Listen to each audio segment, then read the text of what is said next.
Mesdames,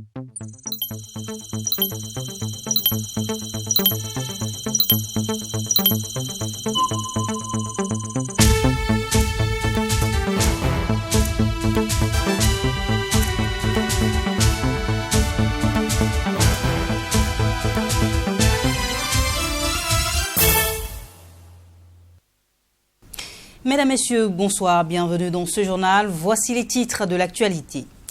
Un virus qui peut se présenter comme un simple rhume et ensuite évoluer pour devenir une grave infection respiratoire de type pneumonie. Le Covid-19 est entré au Burkina Faso. On parle dans ce journal des symptômes et manifestations de la maladie et des mesures annoncées par le gouvernement. Le massacre de 43 civils dont le Yatinga, l'appel du parti au pouvoir, un dialogue avec les terroristes sous l'égide des Nations Unies, la marche-meeting des syndicats contre l'extension de l'UTS, autant de sujets abordés au point de presse du CEFOP ce mardi. Plus de détails dans cette édition. Voilà pour les titres, merci de nous suivre. Paru en décembre 2019, la maladie à coronavirus Covid-19 continue de faire des victimes. Le Burkina Faso enregistre désormais 2 malades. La ministre de la Santé, le professeur Claudine Lougué, a animé un point de presse dans la soirée du lundi 9 mars 2020 à l'hôpital de Tingango. Il s'agit d'un couple burkinabé rentré de la France le 24 février dernier. Et des précisions avec Fatimata Nikiema. Après plusieurs pays africains, le Burkina Faso vient d'enregistrer ses premiers cas de coronavirus au Covid-19. Il s'agit d'un couple burkinabé ayant séjourné en France. Cette annonce a été faite lors de cette conférence de presse animée par la ministre de la Santé Claudine Lougué ce lundi 9 mars 2020.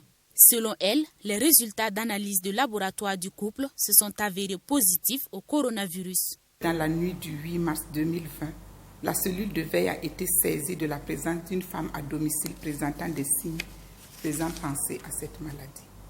Cette patiente ayant récemment séjourné à Mulhouse, en France, avec son époux et une troisième personne, est rentrée le 24 février 2020 sans aucun symptôme. Elle aurait présenté de la fatigue, un rhume et une forte fièvre le 28 février qui a nécessité une consultation médicale par un médecin de famille, qui a diagnostiqué sur la base d'analyse médicale et traité une dengue. Devant la persistance des signes initiaux et l'apparition d'une gêne respiratoire, la cellule de veille du ministère de la Santé a été alertée. Après l'appréciation des signes et du lien épidémiologique existant, elle a séjourné dans une ville qui est touchée par l'épidémie. La patiente a été considérée comme cas suspect et prise en charge par l'équipe d'intervention aux fins de confinement et d'analyse biologique au centre universitaire Tingango. En outre, l'investigation a permis de découvrir une symptomatologie similaire chez son époux qui a été également pris en charge et des prélèvements faits. Le compagnon de voyage, indemne de toute symptomatologie, est en confinement surveillé à domicile. La ministre de la Santé rassure la population sur les dispositions mises en place pour prendre en charge les cas confirmés, ainsi que le suivi des personnes qui ont été en contact avec les 2 patients atteints du coronavirus. Elle invite par ailleurs toutes les personnes ayant séjourné dans les zones touchées à observer les mesures de prévention. À savoir, se laver régulièrement les mains avec du savon et utiliser du gel hydroalcoolique, couvrir la bouche ou le nez avec le pli du coude ou avec un mouchoir lorsque l'on tousse ou éternue et jeter le mouchoir de manière propre. Éviter de cracher à terre. Éviter les contacts rapprochés avec les personnes présentant un toux ou un rhume avec lesquelles il faut observer une distance d'au moins 1 mètre. Éviter les contacts avec les animaux et la consommation des produits d'origine animale crus ou mal cuits.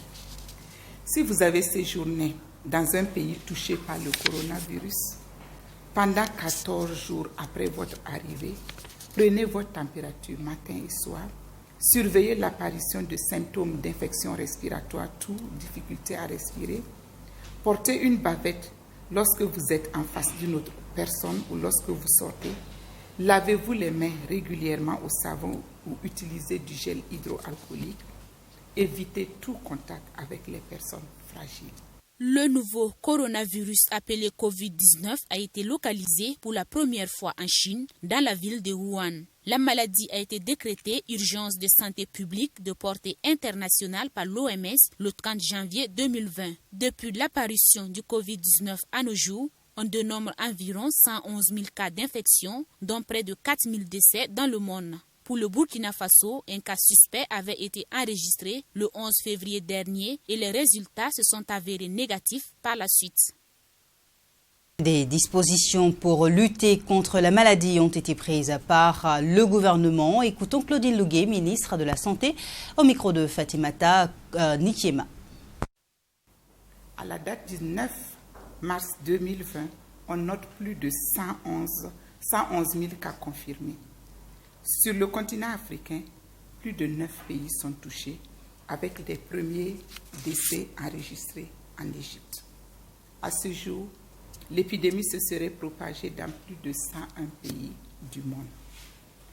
Face à cette propagation rapide de la maladie dans le monde et avec le risque de plus en plus important d'affecter n'importe quel pays, dont le Burkina Faso, le gouvernement a entrepris des actions de préparation et de réponse au cas de Covid-19. À ce titre, on peut citer l'élaboration d'un plan de riposte, la mobilisation des ressources pour la mise en œuvre du plan, la formation des équipes d'intervention rapide, le renforcement des capacités des structures de prise en charge, formation des acteurs, équipement, supervision, la réfection d'un site d'isolement et de prise en charge au CHU Tengango, la poursuite des activités de communication, des sorties d'évaluation de la surveillance au point d'entrée, la mise en place d'une cellule d'alerte au niveau du centre des opérations de réponse aux urgences sanitaires avec 2 numéros d'appel, le renforcement de la surveillance au point d'entrée terrestre, ferroviaire, aéroportuaire, le renforcement du dispositif de surveillance à tous les niveaux, point d'entrée, formation sanitaire et entrée communautaire, le renforcement des capacités des équipes opérationnelles d'investigation et de prise en charge médicale. Un virus qui peut se présenter comme un simple rhume et ensuite évoluer pour devenir une grave infection respiratoire de type pneumonie. Bruno Bayala a fait des recherches sur le sujet. Son récit. Les coronavirus sont des virus connus depuis longtemps chez l'homme ainsi que chez les animaux. Ils provoquent la plupart du temps des maladies bénignes comme le rhume. Cependant, certains de ces virus entraînent des maladies plus graves telles que le syndrome respiratoire aigu sévère ou bien le syndrome respiratoire du Moyen-Orient apparu en 2012 en Arabie Saoudite. Et le virus qui sévit actuellement en Chine est dénommé 2019 nCoV. Il s'agit d'un nouveau coronavirus qui a été découvert le 7 janvier 2020 après que plusieurs cas de pneumonie virale soient apparus en Chine dans la ville de Wuhan. Les premières personnes touchées par le 2019 nCoV s'étaient toutes rendues au marché de Wuhan où des animaux vivants étaient vendus. La piste de la zoonose, donc la maladie qui se transmet de l'animal à l'homme, est privilégiée pour définir l'origine du virus. Les symptômes de cette maladie peuvent être visibles à travers une fièvre supérieure à 38 degrés Celsius, des quintes de toux, une grande fatigue ainsi que des douleurs musculaires. Dans des cas plus sévères, des difficultés respiratoires ainsi qu'une insuffisance rénale peuvent apparaître, notamment chez les personnes souffrant de maladies chroniques ou chez les personnes âgées. Ces symptômes évoquent principalement une infection respiratoire aiguë, notamment la fièvre, la toux et des anomalies pulmonaires détectables radiologiquement sont également décrites ainsi que des formes plus sévères. Dans ce cas, le patient peut présenter une détresse respiratoire aiguë, une insuffisance rénale aiguë, voire une défaillance multiviscérale pouvant entraîner un décès. Il est aussi transmissible par le biais de contacts étroits, comme le partage du même lieu de vie, et par le biais d'objets contaminés. Afin donc de se protéger du coronavirus, les mêmes mesures de protection que pour la grippe sont à prendre: se laver régulièrement les mains, éternuer et tousser dans son coude, utiliser des mouchoirs en papier qui sont ensuite jetés après usage, éviter les personnes à risque. Il est aussi recommandé le port du masque uniquement pour les personnes présentant les symptômes afin d'éviter la propagation du virus. Au Burkina Faso, le gouvernement a mis en place des dispositifs de désinfection des mains, de prise de température et des renseignements sur les passagers de l'aéroport international de Ouagadougou et de Bobo-Dioulasso. Des sites de mise en quarantaine ont été identifiés dans ces 2 villes pour les cas de suspicion. L'évolution des connaissances dans les prochaines semaines permettra d'en savoir plus sur les modes de transmission de ce virus, sa virulence, le délai d'incubation et les animaux qui peuvent être porteurs. Le Premier ministre Christophe Dabiré a reçu en audience le comité de pilotage de la télévision terrestre numérique TNT. Au cours de cette rencontre avec le chef du gouvernement, il a été à question pour l'Union burkinabé des éditeurs de presse de faire des plaidoyers afin que les frais liés à la TNT soient revus à la baisse. La cérémonie a eu lieu ce mardi 10 mars à Ouagadougou. Simon Ouessou. Séance de travail entre le comité de pilotage de la mise en œuvre de la télévision numérique terrestre et le Premier ministre. Au menu des échanges, les frais de redevance à payer par les télévisions privées pour figurer sur le multiplex de la TNT. Il faut savoir que nous étions sur un arrêté qui a été signé avec un coût de la redevance annuelle de 75 millions hors taxes. Et donc les éditeurs ont proposé un certain nombre d'aménagements. Le Premier ministre a dit qu'en ce qui concerne notamment les modalités de paiement, il était ouvert à cette question et qu'avec le ministère des Finances, le ministère de la Communication devait prendre langue pour gérer ces questions-là. En ce qui concerne la question des redevances, nous sommes tombés d'accord que nous restons donc au montant de 75 millions hors taxes. Et nous allons discuter avec le ministère des Finances pour voir justement comment nous prenons en compte certaines spécificités qui sont liées notamment à l'année en cours afin de ne pas trop pénaliser les acteurs. Et à la fin de cette année, nous aurons une évaluation pour pouvoir juger du maintien à la hausse, du maintien à l'état ou d'une hausse ou d'une baisse des redevances.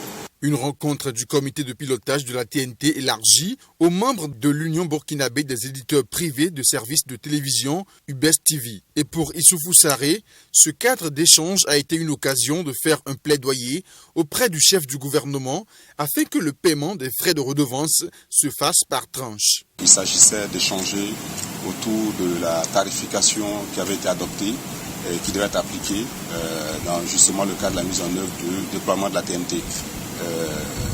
Il advient plus à son Excellence, Monsieur le Premier ministre, de nous associer aujourd'hui à ces échanges pour que nous puissions faire part également de nos préoccupations et des propositions éventuellement. Parce que le tarif qui avait été fixé, à savoir 75 millions, nous avions estimé que c'était assez élevé pour les différentes chaînes de télévision. Et nous avons adressé au Premier ministre une plaidoirie, nous faisant savoir que nous souhaiterons bien payer, mais il serait bien de prendre en compte un certain nombre d'éléments, quitte à ce qu'on puisse nous échelonner, ou du moins faire des remises sur les 3 prochaines années, et qu'à la 3e année, on puisse être effectivement payé les 100%.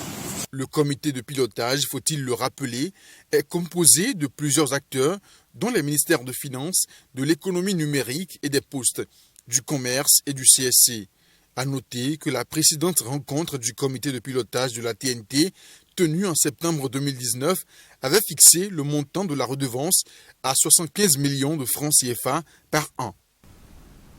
6 sujets étaient à l'ordre du jour du point de presse hebdomadaire de l'opposition politique burkinabé. 6 points parmi lesquels le massacre de 43 civils dans la commune de Barga, dans le Yatanga, l'appel du parti au pouvoir à un dialogue avec les terroristes sous l'égide des Nations Unies, la marche meeting des syndicats contre l'extension de l'IUTS aux primes et indemnités des agents publics. Plus de détails avec Élisée Bationo. Pour l'opposition politique burkinabé, c'est le mauvais traitement de l'affaire Yirgou par le pouvoir en place qui occasionne d'autres massacres. Cela pour faire le lien avec les récentes attaques qui ont eu lieu à Barga, dans la province du Yatanga. L'opposition politique condamne ces actes qu'elle qualifie d'odieux et a par la même occasion présenté ses condoléances aux familles des victimes. Si on n'en parle pas tous les jours, et vous le savez très bien à chacun de nos rendez-vous avec vous, nous commençons toujours par la question de Yirgou. C'est pour rappeler aux uns et les autres que l'opposition, elle ne va pas se taire par rapport, tant qu'il n'y aura pas justice et réparation pour les victimes sur la question de Yirgou. Dans le cadre du dialogue politique, l'opposition a fait des propositions pertinentes par rapport à la question sécuritaire. Donc, il faut situer les responsabilités. Il y en a qui sont au devant de l'État, qui ont tous les instruments, les leviers de l'État pour agir. C'est à eux d'agir. S'ils n'agissent pas, nous ne pouvons que les pousser à l'action. La marche meeting des syndicats et l'appel du président du MPP aux Nations Unies afin qu'elles interviennent pour un retour au dialogue dans le Sahel En fait réagir l'opposition lors de ce point de presse. Nous-mêmes, on se demande qu'est-ce qui se passe. Donc, ça nous intrigue. Cet argent-là, est-ce vraiment, c'est pour lutter contre le terrorisme ou bien c'est pour encore servir de corruption électorale? C'est toutes ces questions que nous imposent. Donc, ne dites pas que vous êtes les seuls à voir, que les travailleurs ne sont pas les seuls à sentir les migraines, et j'allais dire le mal de cette UTS-là. Nous-mêmes, on se demande quelle est sa destination, et c'est la raison pour laquelle nous nous posons un certain nombre de questions sur le motif exact pour lequel le gouvernement s'acharne donc à prélever l'UTS. La France, la Grande-Bretagne, les États-Unis et tout ça, toutes ces forces qui ont frappé la Libye là, c'est à ces forces-là d'imposer et en tout cas de travailler à ce que la situation libyenne soit réglée.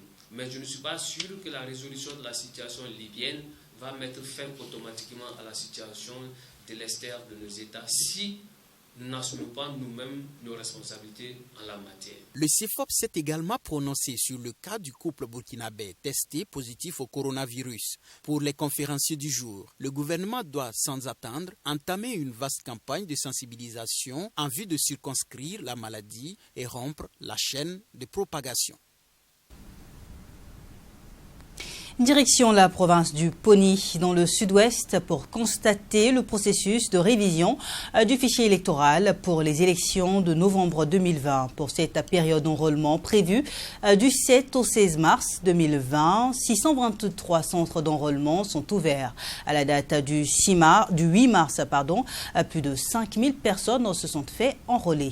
Constat de Michael Tegri. Ce troisième jour de révision du fichier électoral dans la cité du Bafoudy se passe bien, même si l'affluence reste le point d'interrogation. À l'école primaire Tielkan A, dans le secteur de Degawa, c'est le secrétaire général de la région du Sud-Ouest, en compagnie de son épouse et de ses enfants, qui se sont fait enrôler. Un acte citoyen, explique Aboubakar Traoré. Je crois que en fait, c'est pour que nous puissions nous exprimer notre droit de vote. Parce que pour le faire, il faut d'abord s'enrôler. Madame aussi m'a dit que non, elle souhaiterait aussi me suivre. Et les enfants aussi. Jusque-là, en tout cas, on n'a rien reçu comme information pouvant entacher un peu l'enrôlement. Tout ce qui, au niveau de toutes les provinces, en tout cas, on nous a fait signifier que les choses se passent vraiment bien. Dans ce centre d'enrôlement situé au sein de l'école primaire Tielkan A, nous confie l'opérateur de qui tout se passe bien et déjà plus d'une centaine de personnes ont été déjà enrôlés. Si ici, l'équipe d'enrôlement n'a pas besoin de se déplacer, cela n'est pas le cas pour l'équipe installée à la place de la Révolution. Dans ce centre, on travaille sous ce table, donc en fonction de la position du soleil, avec une prise de photo, souvent pas du goût des enrôlés. Comme difficulté, on voit que notre centre d'enrôlement est sur une place ouverte où il n'y a pas de bâtiment, il n'y a pas d'hangar. Les électeurs se plaignent de la qualité des photos. Ils ne sont pas satisfaits. En seulement 2 jours d'enrôlement, plus de 5000 cartes d'électeurs ont été délivrées. Pour cette phase d'enrôlement, des électeurs 623 centres sont ouverts dans la province de Poni.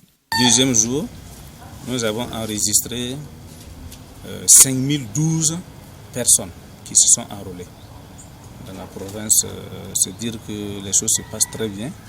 Nous attendons à ce que les choses s'améliorent davantage parce que l'information continue de passer, la sensibilisation. Donc on espère que le pourcentage en question va s'améliorer d'ici là. Nous avons eu une première sous-zone qui était plus ou moins la zone cobaye. Donc les difficultés qu'ils ont rencontrées là-bas, ils avaient eu quelques solutions, des astuces pour parer à pas mal de situations. Ce qui fait qu'actuellement, en tout cas, les choses se passent très bien, on n'a pas enregistré de difficultés majeures jusqu'à présent. Selon les données du recensement général de la population et de l'habitation de 2006, c'est une province dont la superficie est estimée à 7365 km² pour une population de 254 371 habitants. L'initiative de la Grande Muraille Verte pour le Sahel et le Sahara a initié une formation sur la gestion durable des terres au profit d'une trentaine de journalistes. C'était les 4, 5 et 6 mars 2020 à Koudougou. Sanata Serré. Ils sont une trentaine d'hommes de médias à prendre part à cette session de renforcement de capacité sur la gestion durable des terres de la coordination de l'initiative de la Grande Muraille Verte pour le Sahel et le Sahara.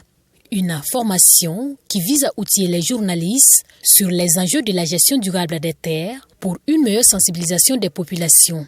Il faut qu'on se rende compte qu'actuellement, il y a un changement profond au niveau du climat et ça impacte vraiment toutes les régions, particulièrement en Afrique. Donc pour ça, il faut qu'on interpelle justement tous les différents acteurs justement à se repositionner par rapport au comportement qu'on doit justement avoir vis-à-vis de ces changements climatiques.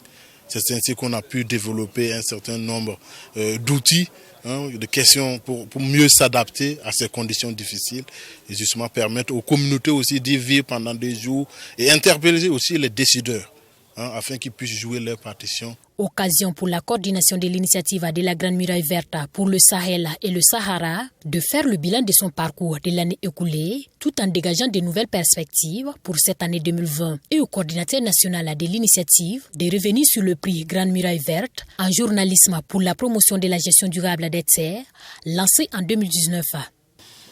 Alors, vous savez, ça fait déjà quelques années que le Burkina est engagé dans la mise en œuvre de cette initiative-là au Burkina.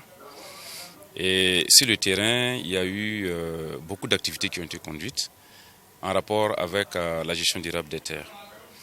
Il nous a paru important de voir comment partager avec l'ensemble des acteurs les résultats que nous avons acquis sur le terrain. Et nous pensons qu'il y a certainement des canaux qu'il faut utiliser, mais en mettant à profit les journalistes qui vont faire donc des productions en rapport avec la thématique. Ça pourra donc permettre de mieux partager et de faire beaucoup plus de plaidoyers sur les activités de gestion durable des terres. Ce prix, faut-il le rappeler, concerne uniquement les journalistes des 4 zones d'intervention du programme, à savoir les régions du plateau central, de l'Est, du Sahel, du centre-nord et les journalistes de la région du centre. Dans sa dynamique de rendre chaque jeune burkinabé meilleur, le mouvement citoyen Génération Kanazoé Adama pour le Faso tient une formation de 3 jours sur le e-commerce avec des jeunes burkinabés. Une formation qui se tient en collaboration avec la plateforme de commerce en ligne Nagoulé. À terme, 5000 jeunes seront outillés dans les métiers du e-commerce et prêts à développer leur propre business. Nadine Zongo. C'est une cinquantaine de passionnés de la vente en ligne qui prennent part à cette première session de formation au e-commerce qui durera 3 jours. Une opportunité de formation professionnalisante que leur offre GKF à travers son président d'honneur, Adama Kanazoé. Les bénéficiaires, composés d'étudiants majoritairement, recevront des rudiments pour maîtriser tous les rouages du commerce en ligne. Une formation à la fin de laquelle une boutique en ligne leur est offerte sur la plateforme nagoulé.com, par ailleurs collaborateur de GKF. La formation va se concentrer sur la création d'abord de boutiques. La création de boutiques, le paramétrage du profil pour personnaliser la boutique en fonction de chaque marchand. Également, la création des articles. Comment est-ce qu'il faut créer les différents articles, comment est-ce qu'il faut introduire les différents articles que vous disposez dans vos boutiques physiques sur la plateforme Nagoulé. Des boutiques subventionnées par le président d'honneur de GKF, Adama Kanazoé. À terme, ces jeunes devraient être capables de développer leur propre business. Et à Adama Kanazoé, marketeur de formation, de leur donner quelques astuces pour conquérir le marché. Ça passe notamment par négocier avec des commerçants qui sont sur la place. Vous pouvez aller voir un commerçant sur la place pour lui dire que vous avez des capacités désormais pour vendre en ligne. Chose que lui ne connaît pas. Et lui pourrait donc vous embaucher directement pour que vous soyez celui qui gère le volet vente en ligne de son business. Autrement, vous pourrez proposer un autre deal. S'il est un peu sceptique sur la masse salariale que vous avez constituée pour lui, Je vais proposer un deal que simplement, ils vous permettent donc de vendre en ligne ces produits contre des commissions. En gros, d'une façon ou d'une autre, quand vous sortez d'ici, vous avez votre boutique. De la même façon, le monsieur a sa boutique physique, vous avez une boutique virtuelle que vous pouvez rendre opérationnelle immédiatement en y plaçant des produits et en commençant tout de suite à travers le digital notamment, marketing digital, à en faire la promotion et donc à pouvoir faire donc du chiffre. Des participants, pour la plupart, qui s'attendent à être davantage formés pour faire face aux réalités du e-commerce. À la fin de cette formation, j'espère pouvoir avoir assez de connaissances pour pouvoir grandir dans mon business et tout. Et puis, voilà, avoir plus de revenus en fait. Parce que je pense que ça peut me permettre d'avoir plus de revenus, de pouvoir toucher beaucoup de monde, du monde et puis développer mon business par la même occasion, quoi. Une fois formé et apte à exercer, un comité de suivi-évaluation sera installé pour accompagner ces jeunes, a indiqué le coordonnateur de GKF, Amado Sawadgo. GKF, par cette initiative, vise la formation et l'autonomisation de 5000 jeunes dans les métiers du e-commerce. Le comité d'organisation de la 20e édition de la Semaine nationale de la culture SNC Bobo 2020 a été face à la presse ce 6 mars 2020 à Bobo-Dioulasso. Il s'agissait pour les conférenciers de dévoiler aux professionnels des médias les innovations majeures pour cette édition. À l'occasion, le logotype retenu pour cette biennale a été présenté aux journalistes. La correspondance de Joseph Koudougou. Pour une semaine nationale de la culture SNC Bobo 2020 réussie, le comité d'organisation a intégré des innovations. Des innovations qui ont été dévoilées ce 6 mars. Vous avez les compétitions organisées sous l'égide du Grand Prix national des arts et des lettres, appelé GPNAL, et les activités culturelles et artistiques concerneront donc 4 catégories qui sont l'art du spectacle, les arts plastiques, la littérature en français, l'art culinaire et les sports traditionnels. Les compétitions aux différentes phases sont officiées par des jurys avec des critères et des barèmes de notation bien définis. Les activités culturelles et artistiques adossées à chaque édition sont composées des cérémonies officielles d'ouverture et de clôture, respectivement le 24 mars 2020 à partir de 16h au stade Omnisport Sangoulé-La-Misana, et le 4 avril 2020 à 15h à la Maison de la Culture Monseigneur Anselme Tikiama Sanon. Ces innovations de la 20e édition prennent également en compte les logements et la vente des tickets de la foire, à en croire Thierry Milogo. En attendant la construction de la Cité des artistes, nous avons entrepris d'offrir aux artistes un hébergement décent pour cette édition. À cet effet, nous avons prospecté et retenu les dortoirs du stade Sangoulé-La-Misana et des duplex à la cité Bobo 2010 pour l'hébergement en tout cas des artistes. Vous avez la vente électronique des tickets parce que vous savez que sur l'ère de la foire, il y a énormément de difficultés par moment pour avoir accès à l'espace de la foire. Des pourparlers donc sont donc engagés pour opérationnaliser en tout cas les ventes électroniques des tickets. L'option pour une seule porte d'entrée et une porte de sortie pour éviter les bousculades est adoptée. La sécurité prendra donc les dispositions pour faciliter cette option. À ce point de presse, le président du comité d'organisation a tenu à rassurer que son équipe est à pied d'œuvre pour une réussite de cette biennale qui se tiendra du 28 mars au 4 avril 2020. Et puis en sport, le championnat national de taekwondo de la catégorie junior a eu lieu ce samedi à Ouagadougou. Plus de 80 combattants sont venus de Bobo-Dioulasso, Ouaguia, Tougan, Koudougou et Ouagadougou et ont pris part à cette compétition. Assami Tiamtoré. Ce championnat national junior 2020 a été organisé dans les conditions d'un championnat senior. Chez les hommes, dans la plus faible des catégories, à moins de 45 kg, Abdraman Badini de Bobo-Dioulasso est fait champion devant Abuja Ouedraogo de Ouagadougou. À moins de 95 kg, Kouliati Stéphane de Ouagadougou, après un combat intense face à Latif Traoré de Bobo-Dioulasso, monte sur la plus haute marche du podium. Dans les catégories des plus lourds, à moins de 73 kg, Trésor Kaboré de Ouagadougou, ceinture rouge, se montre plus combatif et précis devant Roland Emma de Banfora. Assidu et plus déterminé, il remporte la médaille d'or sans difficulté. Soit trouver le combat très bien, très acceptable. Bon, je peux pas dire quoi, mais je l'ai trouvé bien. Chez les filles, on a eu au total 10 catégories en compétition. Priska Ramde de Koudrou, elle est championne à moins de 46 kg après un combat farouche face à Nadia Traoré de Bobo Dioulasso. Bon, je trouve que le combat de ce soir ça a été très rythmé. Les combats étaient très serrés. Les combattants se sont battus jusqu'au bout. C'était agréable à voir. Une compétition jugée dans l'ensemble très satisfaisant au vu de la qualité des combats, mais aussi des consignes respectées.